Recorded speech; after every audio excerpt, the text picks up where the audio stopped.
everyone doing? I see, some of y'all got jackets on. I got a sweater on because, in here we keep the AC on all day. But outside, it's, luckily be in Southern California because it's warm out there. But we'll blame it if you all are cold on Clark. Clark keeps the AC on in here. Ryan. Donte, Ryan Young, DrivenSports.com. What was the period after the season like? How much uncertainty was there for you? What other opportunities did you maybe have, and how did you get back in the fold here? The biggest thing for me is, like I always have said in the past, I'm not focused on the past at all. So, pretty much regarding the majority of you guys' questions today, I would like to take everything from like going forward. Not really too much of focus on what has happened here in the past. That's the past is the past. Everything right now we're focused on is making sure that we win championships around here. Ryan Abraham, USCFootball.com. What do you think of Alex Grinch's scheme? And I mean, it's going to take a little while to kind of learn what you need to do to coach the corners and stuff in it. You know what? Schematically, I don't think it's going to take a while.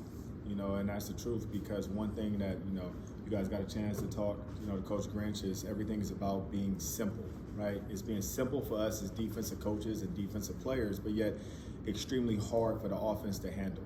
So I don't think, that it would be hard at all, especially because he's an amazing communicator. So that's part of it. We have, a scheme that I think suits our players, right? It suits our coaches to be aggressive. And I think guys are going to go out there and play extremely fast and be really confident in their abilities of, at the same time, knowing what they have to do. Dan? Hey, Donte. Dan Greenspan with the Associated Press. You said you want to focus on looking forward, but is there anything you learned from your time as a head coach that'll help you be a better position coach moving forward? I learn things daily. I'm learning some things today right now sitting in this room. So it's not really about just what I've learned last year or, per se, as I've learned so much in the last month, the last week, and I'm gonna continue to learn. That's, just my job in this profession, to continue to evolve, continue to develop, continue to learn at the same time, making sure that, I have like-minded people around us, like around me. So, it's not just what I've learned last year, it's what I've learned way before that and what I'll continue to learn. I'm Gross Fire, Orange County Register. Donte, what was it about, Lincoln's vision for moving this program forward that convinced you this was still the right place for you? It's like, once again, it's not really about, what he said in the past as far as his vision. It's every day he's evolving, just like the times are around us. So I guess that's the biggest thing I would say. It's nothing that, is stuck even from his past. We're not doing what he did per se at Oklahoma or what he even did last week.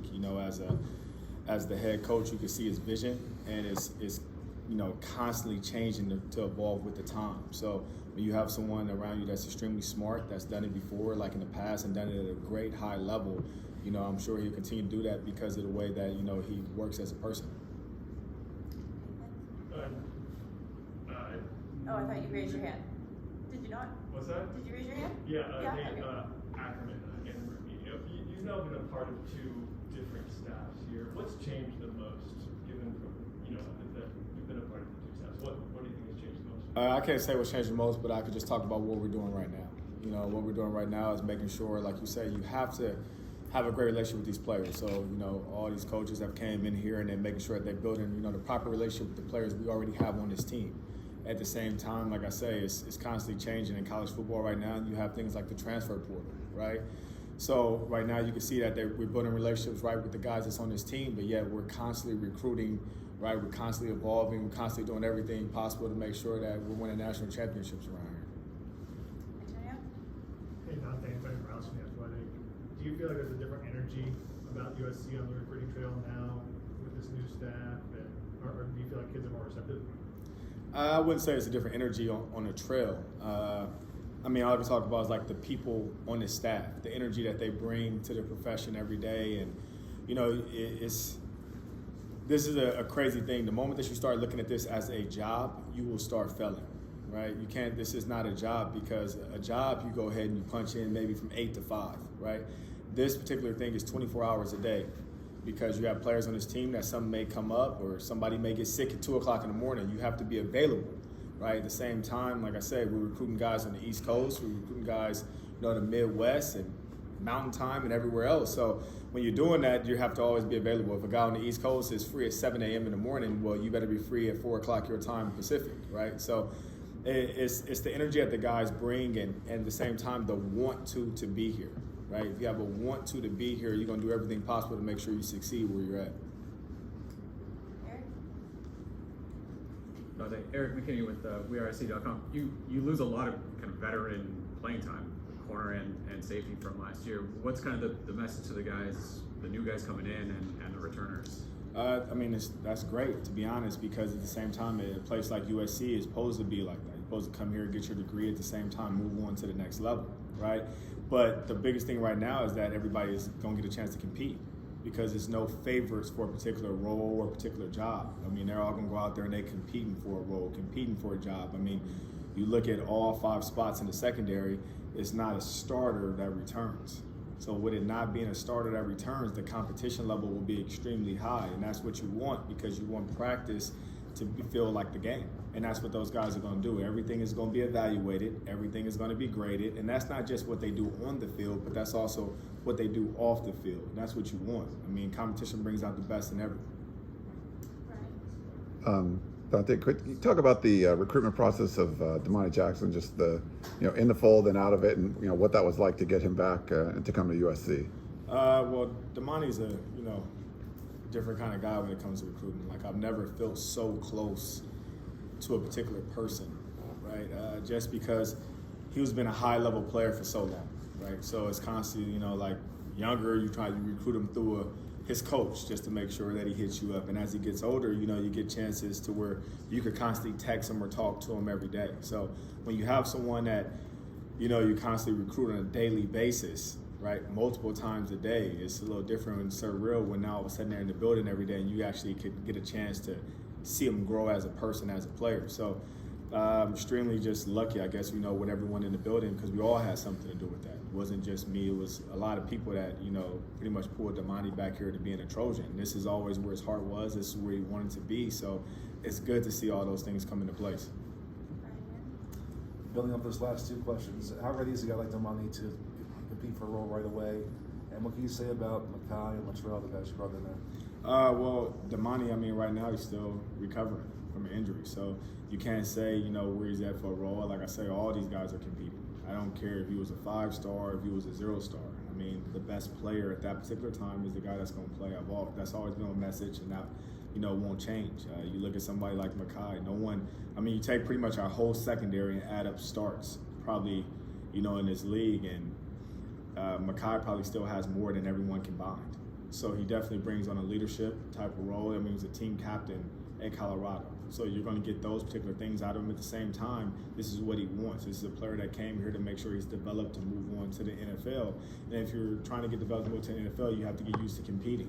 So it's nothing that's carved out for him. Nothing was promised to him but the opportunity, right? So that's good for him to already be in that particular environment where he knows he's not just showing up and he's a starter. He's, gets a chance to compete just like everyone else. And Latrell is a guy who knows the system. He knows the system probably better than I do. Just, for the simple fact that he had a chance to be in it for a year and grow and develop. And, he gets the benefit of, I guess, actually having a new coach in the system. So now he not only knows the system and knows what that particular coach asked of him from a coaching standpoint, but now he maybe got a couple more things to his toolbox. So he's, just from day one, just stepping on the field, he's going to understand the verbiage, which is huge for a player. Everybody knows how to just run and jump, but the verbiage helps a player play particularly fast. And he brings that to the table. And yeah, that's another guy that's 6'1", 6'1.5", 190 pounds, extremely athletic. So looking forward to having all these guys out there competing. Right here, Coach. Anthony Gray from the Daily Trojan. You mentioned earlier the transfer portal. How do you kind of anticipate that impacting your strategy as a recruiter? The transfer portal is just huge. You just look at it as far as guys that maybe, like we brought up, Makai, just a guy who's played a lot of football games, and you get a chance to right away just pull it up, and the guys he's competing against, right? Some of the guys, sometimes you watch film, you don't know maybe who that particular guy is going against, but with a guy like that, he was already competing in the South Division, going against the same guys we were competing against. So you get a chance to truly see him play against the same guys we got to play against last year or maybe the year before. So it helps in that regards of you actually know who they're playing against, what they're doing, and you have I guess a better idea of maybe some of the systems they were in defensively, or maybe what they were being taught. So you could get a true gauge on like, oh, this guy was getting pretty much taught this, and I could see what he was doing right or what he was doing wrong. Sometimes from, you look at high school film, guys are taught all different particular ways. So you watching the film, and you may think something is a negative, but you don't know maybe that was something that was being taught. Or you may look at something that's being a positive. Like, it goes both ways. So I guess it gives a clear understanding of knowing exactly what that player was doing and if he was doing it right or wrong.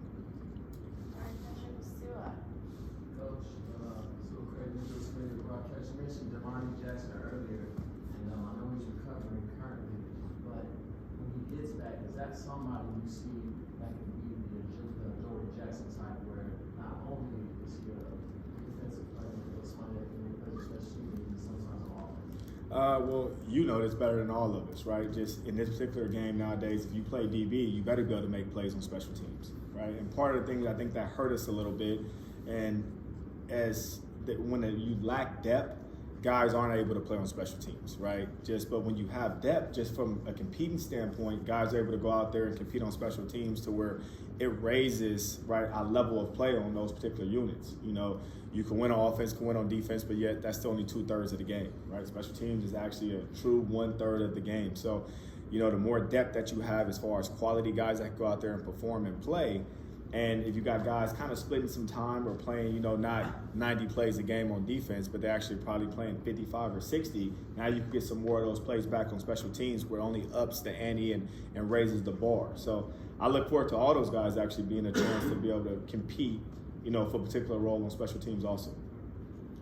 Thanks, Donte. Thank you. Fight on.